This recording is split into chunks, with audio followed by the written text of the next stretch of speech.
Hello, my amazing friends. Today, I have something truly special for you. Listen carefully because this story will change the way you think, speak, and feel about English.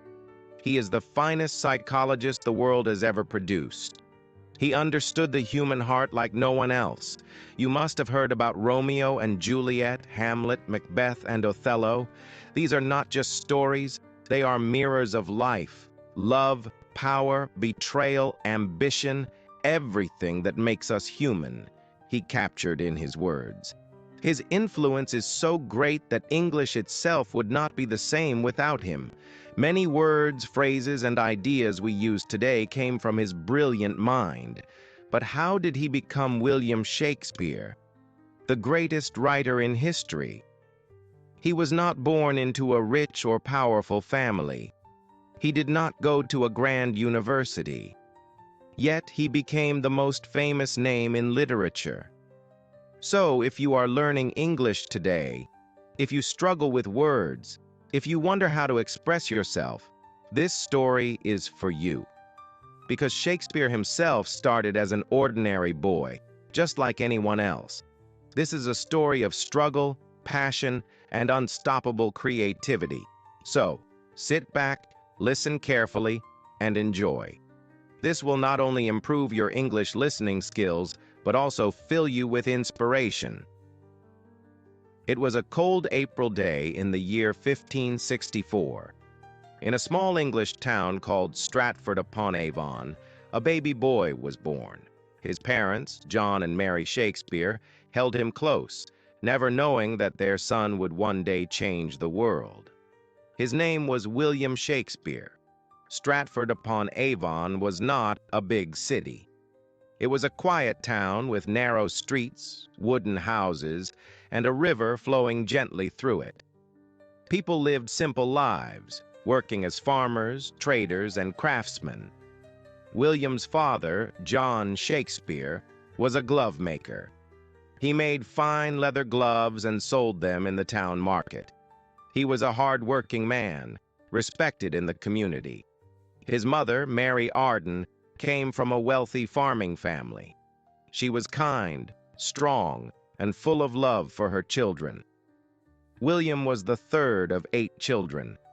The house was always noisy with laughter, chatter, and the sounds of daily life. But William was different. He was curious. He observed everything. He listened to how people spoke, how they laughed, how they cried. He didn't know it yet, but this curiosity would one day make him the greatest playwright of all time. In those days, there were no televisions, no phones, no internet. People entertained themselves with stories. Traveling actors would come to town and perform plays in the streets. Young William would watch in amazement, his eyes wide with excitement. He loved listening to old legends, folk tales, and heroic stories from history. Each story made his imagination stronger. At the age of 7, William started school. The school was a small, simple building with wooden benches and a strict teacher. But what he learned there would shape his destiny. He studied Latin, history, poetry, and literature. Latin was the language of scholars, and young William became quite good at it. He read the great stories of ancient Rome and Greece. He discovered writers like Ovid, Plutarch, and Virgil. Their words stayed with him, inspiring his future plays. But William wasn't just a bookworm.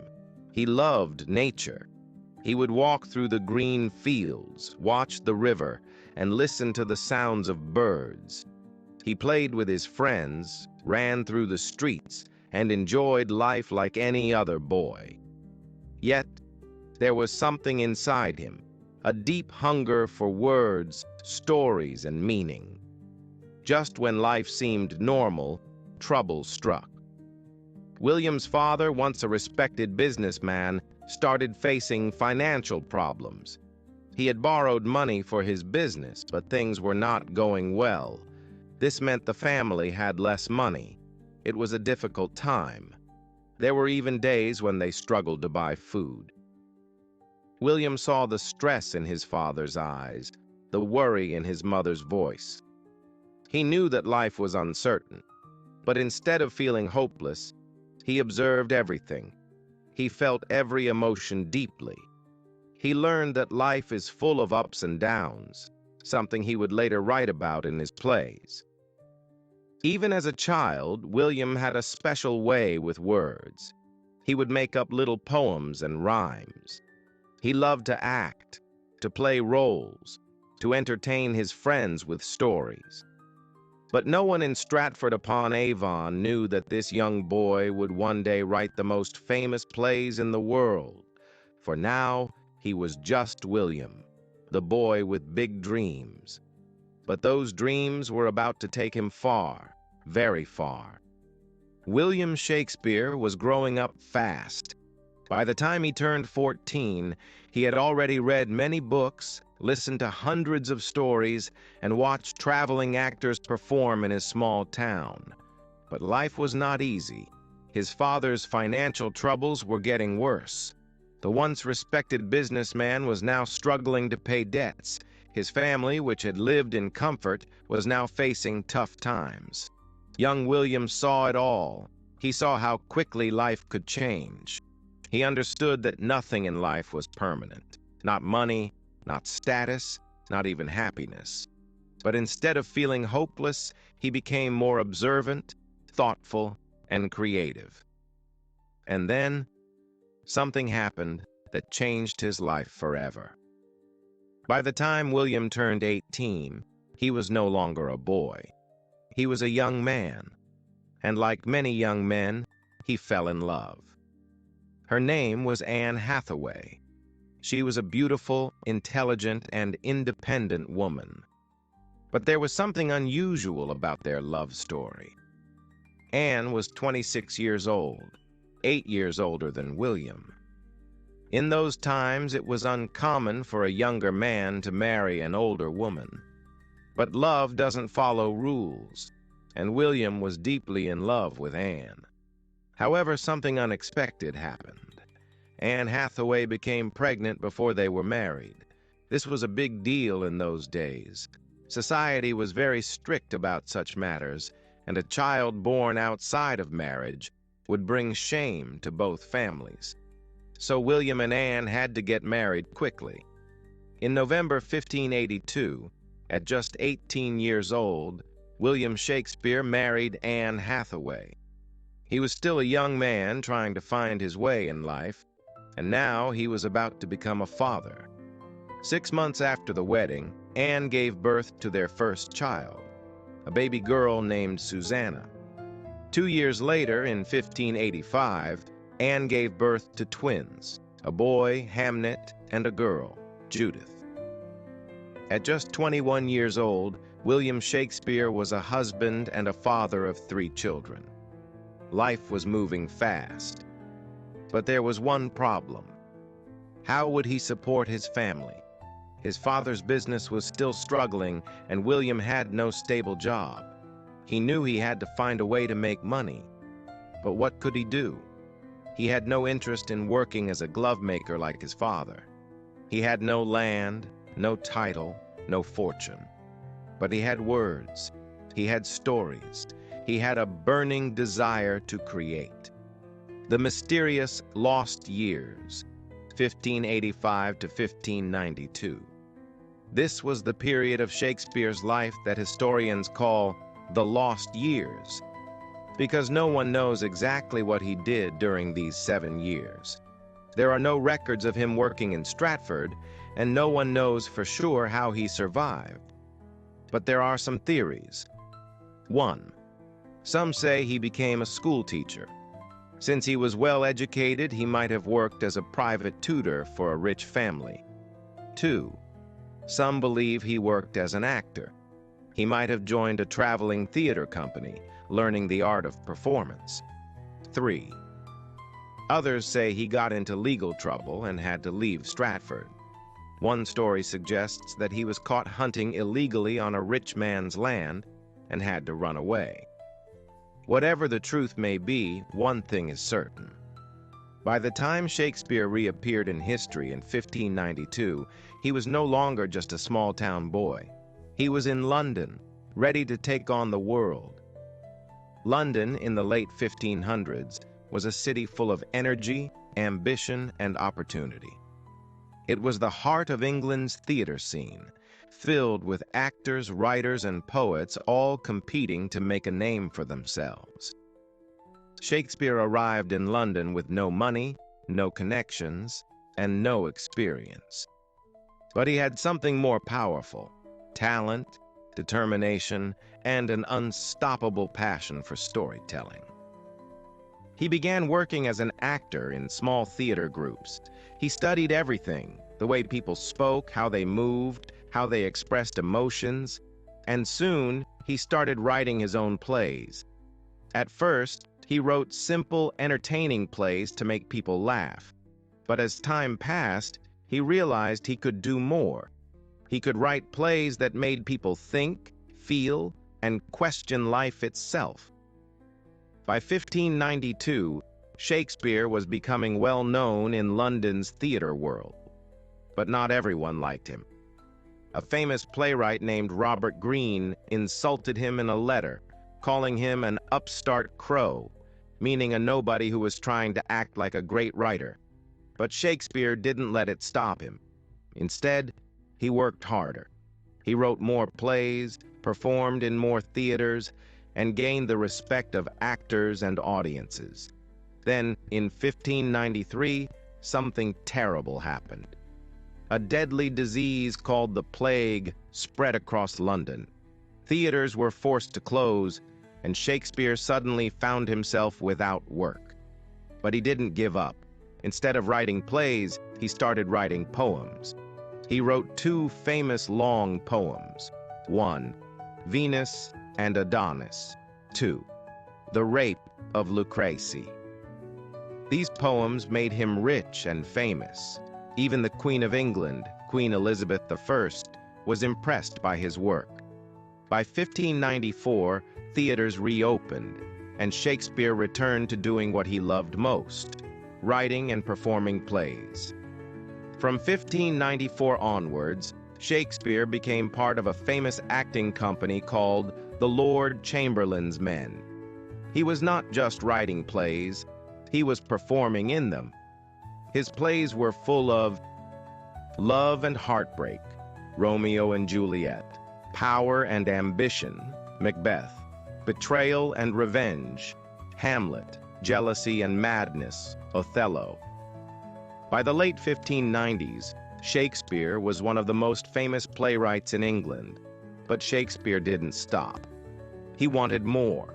More success, more influence, and more masterpieces that would stand the test of time.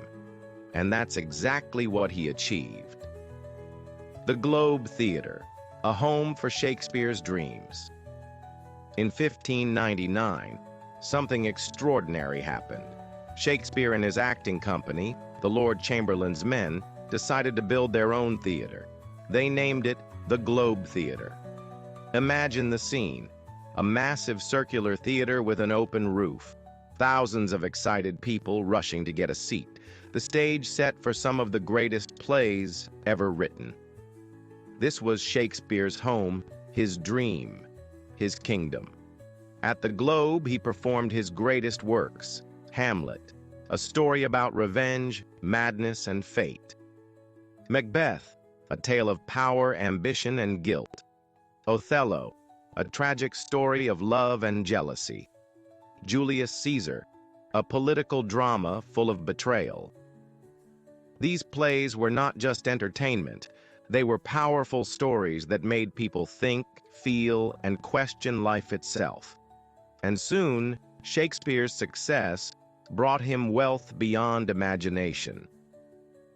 By the early 1600s, Shakespeare was not just a famous writer, he was one of the richest playwrights in England. He owned shares in the Globe Theatre, which brought him a huge income every time a play was performed. He earned money from published plays and poems which were sold all over England. He received royal support, which meant the king and queen admired his work. He bought multiple properties, including a grand house in Stratford called New Place. At a time when most playwrights struggled to survive, Shakespeare was living a comfortable, wealthy life, but fame and fortune were not enough for him. He wanted something bigger. In 1603, a historic event changed everything. Queen Elizabeth I, who had supported Shakespeare, died. Her successor was King James I. At first, no one knew if the new king would appreciate theater or if he would close the theaters forever. But Shakespeare didn't have to worry. King James loved his work. In fact, he loved Shakespeare's plays so much that he personally invited Shakespeare's acting company to perform for him. And then, something incredible happened. King James gave Shakespeare's company a royal title. They were now called the King's Men. This was the highest honor a playwright could receive. It meant they were official actors of the royal court. They were protected and supported by the king himself. They would perform in front of the most powerful people in England. Shakespeare had gone from being a glovemaker's son to the most celebrated playwright in England's history. Between 1603 and 1611, Shakespeare wrote some of his most famous and deepest plays. These were not just stories, they were reflections of life, power, love, and loss. King Lear, a heartbreaking story of a father's betrayal. Macbeth, the dark tale of ambition and destruction. The Tempest, a magical story of forgiveness and new beginnings. His writing became darker, more emotional, and deeply philosophical. Because Shakespeare was changing, he was growing older. He had seen fame, fortune, betrayal, and loss. His plays became more personal, and his characters felt more real than ever before. By 1611, Shakespeare had achieved everything he had ever dreamed of. He was famous, he was rich, he was respected by kings and nobles. William Shakespeare had lived a life beyond imagination. He had gone from a small-town boy in Stratford to the most famous playwright in history. He had written tragedies, comedies, and histories that changed the way people thought about life, love, power, and fate. He had performed for kings and queens and became one of the richest and most respected men of his time. In 1613, Shakespeare made a decision that surprised everyone. He retired. For years, he had lived in London, writing, acting, and directing plays. But deep inside, he missed home. He missed the quiet streets of Stratford. He missed the green fields and rivers. And most of all, he missed his family. So, he packed his things and returned to New Place, his grand house in Stratford. Here, he planned to spend the rest of his life in peace. He would wake up early in the morning and walk around his gardens, enjoying the beauty of nature. He would sit by the fireplace, reading books and thinking about the life he had lived. He would spend time with his daughters, Susanna and Judith, talking about life, love, and the future. Sometimes visitors from London would come to see him, asking for his advice on plays and poetry. But even though he had retired, his mind was still full of stories. People say that even in his final years, he would sit for hours, lost in his thoughts, whispering words of poetry to himself. In 1616, something unexpected happened. One day, Shakespeare attended a dinner party with his friends. It was a joyful evening. Laughter, wine, and conversation filled the room. But soon after, Shakespeare fell ill. Some say it was a fever. Some say it was a disease caught from the cold weather. No one knows for sure. But within days, his health declined rapidly.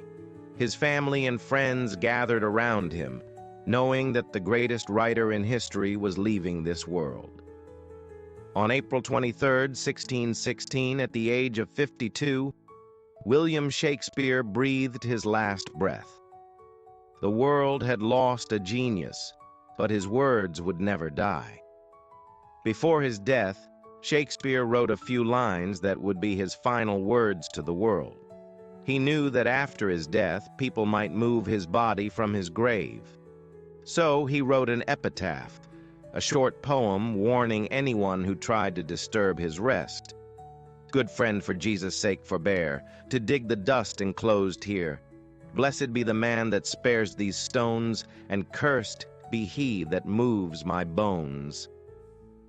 Even in death, his words were powerful and eternal. When Shakespeare died, Stratford fell silent. People gathered at Holy Trinity Church, the place where he was baptized as a baby, to say their final goodbyes. The church was filled with people, actors, writers, family, friends, and simple townsfolk who had known him since childhood. Tears were shed, prayers were whispered, and his body was laid to rest in the very town where he was born. No grand monuments, no golden tombs, just a simple grave marked with his own words. But little did the world know, this was just the beginning of his legacy. Shakespeare's body may have been buried, but his words refused to die. His plays continued to be performed. His books continued to be read. His name continued to be spoken. Years passed, then decades, then centuries.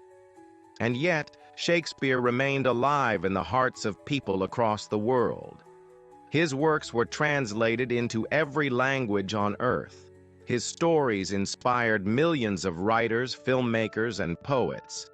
His words became a part of everyday speech with phrases like, "to be or not to be," "all the world's a stage," "a rose by any other name would smell as sweet." His life was a proof that words have power, power to inspire, power to heal, power to change the world. Even today, over 400 years later, Shakespeare is still everywhere. His plays are performed in theaters across the world. His books are studied in schools and universities. His words appear in movies, songs, and speeches. Because Shakespeare understood human nature better than anyone else. He wrote about love, betrayal, ambition, jealousy, fate, and dreams, things that every human being can relate to. He showed us that love can be beautiful, but also tragic. Romeo and Juliet. Power can corrupt even the strongest hearts. Macbeth. Betrayal can come from those closest to us. Julius Caesar. Life is full of uncertainty and mystery. Hamlet. His stories remind us who we are and who we can become. If Shakespeare were alive today, he would have one message for you. Dream big. Tell your story. Never stop believing in yourself. Because he was just a small-town boy from Stratford who dared to dream beyond the ordinary. And today, his name is written in history forever. William Shakespeare's life may have ended, but his story will never end. And now, it is in your hands. His words are yours to read, to learn, and to share with the world. My amazing friends, you have a dream, right?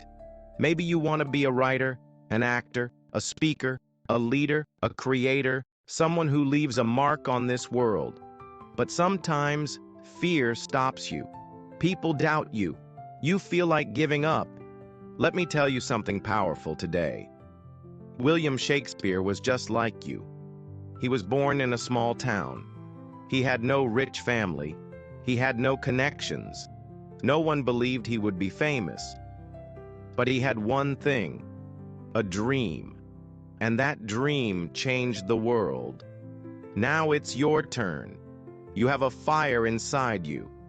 You have a story to tell. You have a voice that matters. Don't let fear stop you. Don't let people tell you you can't do it.